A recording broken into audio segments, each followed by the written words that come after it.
أعوذ بالله من الشيطان الرجيم. بسم الله الرحمن الرحيم. يا أيها الذين آمنوا استعينوا بالصبر والصلاة إن الله مع الصابرين. نلسم رکو دا سورة بقرة.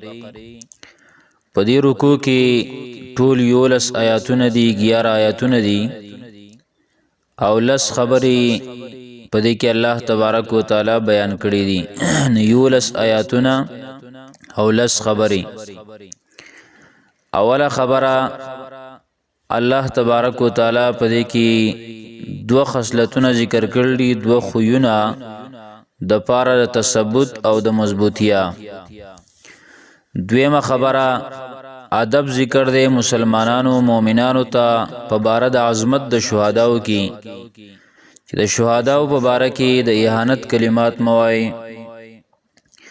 دریمه خبره ذکر د 5 مواضع د صبر، 5 ځایونه د صبر بیانېږي او زیره په مجاهدی کولو سره.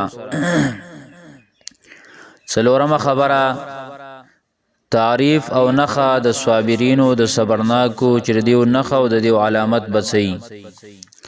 پنځمه خبره تفصیل د بشارت د پاره د صابرینو او شپږمه خبره جواب د نهمې شبهه چې کوم پر رسالت د رسول الله صلی الله علیه وسلم باندې شوی و. او ومه خبره زجر دی او تخویف دنیوي دی، د دنیا یره ده هغه چاله را چې حق پټي حق پټون کولا. اتمه خبره ترغیب دی توبې ته او حق پټون کی عالم د توبې د پاره 3 شرایط په دې کې ذکر شوی دي. نهمه خبره تخویف اخروی دی د آخرت یرا حق پټون کو د پاره. او لسمه خبره مسله توحید دعوه توحید به بیان شي. نو اوله خبره په دی اولنی آیات کې چې دوه خصلتونه او دوه خوونه د پاره تثبوت او د مضبوطیا. نو الله رب العالمین فرمایي یا ایها الذین آمنو، یا ایها الذین آمنو ای هغه کسانو چې ایمان مو راوړی دی. یا داسې معنی کولی شي ای مؤمنانو، او داسې چې د یو ټکی معنی کوي نو یا ایها الذین اے هغه کسانو آمنو چې ایمان مو راوړی دی. استعینو مدد حاصل کړئ د الله نه، بالصبر په صبر کولو سره، والصلاة او په مانځه سره. دا دوه خصلتونه دي د پاره د تثبوت او د مضبوطیا، چې یو دی صبر کول او بل دی مونځ کول. علما ذکر کوي چې په مصیبتونو باندې صبر کولو سره د الله رب العالمین رضا حاصلېږي او په مونږ کولو سره حاجات پوره کیږي. او دا مقصد د الله رب العالمین د امداد دی د صابرینو سره. نو الله تبارک وتعالى فرمایي چې تاسو د الله نه مدد غواړئ په صبر سره، والصلاة او په مانځه سره. څه مشکل له ترازی نو صبر کوا او مونږ کوا. یو صبر علی الطاعات، یو صبر دی په تابعداري د الله باندې چې د الله په تابعداري باندې کلک شه، په هغه باندې صبرناک شه، د الله تابعداري نه بل طرف ته ماوړه. او یو صبر دی عن المعاصی د گناهونو نه چې ځان د گناهونو نه صبر کا. او دریم قسم هغه دا دی چې صبر کول په مصیبتونو باندې. نو 3 قسمونه شو صبر. یو صبر د الله په تابعداري باندې، د پیغمبر په تابعداري باندې، په دین باندې. دویم صبر دی د گناهونو نه چې ځان د گناهونو نه صبر کی، د گناهونو نه ځان بند کی. او دریم نمبر صبر دی په مصیبتونو باندې، په تکالیفو باندې. ان الله یقینا الله تعالی مع الصابرین د صبرناکو سره دی. الله تعالی د صبرناکو ملګری دی.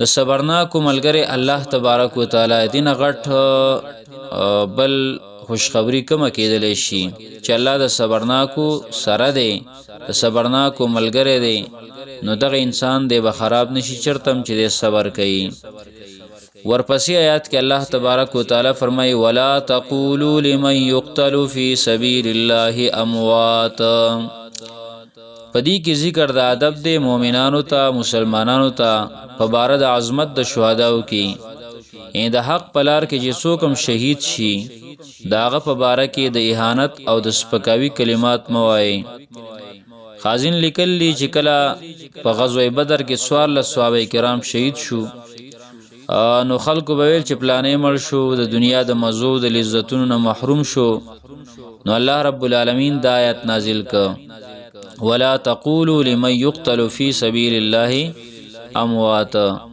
او الله تبارک وتعالى دا په سورۃ آل عمران کې درنګ سورۃ حج کې په بار د شهداو کې هم الله رب العالمین بل ځکه دا سویل دي کله راضی ولا تحسبن ته ګمان مکوا او تاسو ګمان مکوئ په بار د غچا کې چې وجلې شوی د الله په لار کې چې دا به بے پیدي مړ دي او الله فی سبیل الله د الله په لار کې مړ شي نو هغه ته تاسو مړ موای مراد د دینه د فی سبیل الله نه مراد د الله لاره یعنی چې د اعلی کلمت الله د پاره د الله رب العالمین د کلمې او د الله ر دین د اوچتوالي د پاره د الله ر دین د غالب کېدلو د پاره برابر خبره ده کدا قتل په میدان جهاد کې او کده مرابطی فی سبیل الله اند مسلمانانو څوکیداری کوي او کړه دعوت د حق د وجنې خو مراد دار چې د الله رب العالمین په تابعداري کې او د اعلی کلمت الله د پاره د اوجلې شي نو دې ته تاسو مړ موای دا ژوندې دی بل احیاء بلکې دا ژوندې دي خدا ژوند د دنیا ژوند نه بلکې دا ژوند د آخرت ژوند او د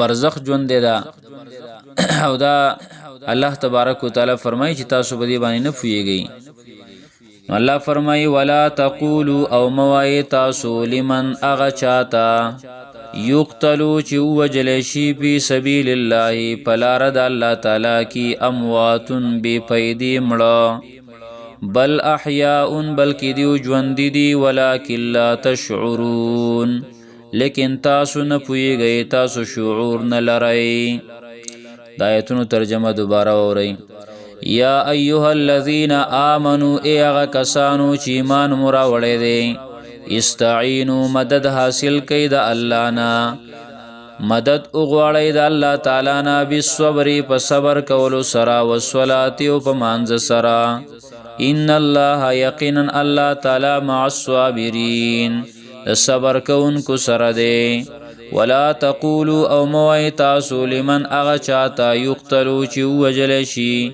فی سبیل الله پلار د الله تعالی کی اموات بے پیدي مړه بل احیاء بلکې دی ژوند دي ولکن لا تشعرون لیکن تاسو پینه پویږئ تاسو شعور نه لرئ سبحان الله وبحمده سبحانك اللهم وبحمدك اشهد ان لا اله الا انت استغفرك واتوب اليك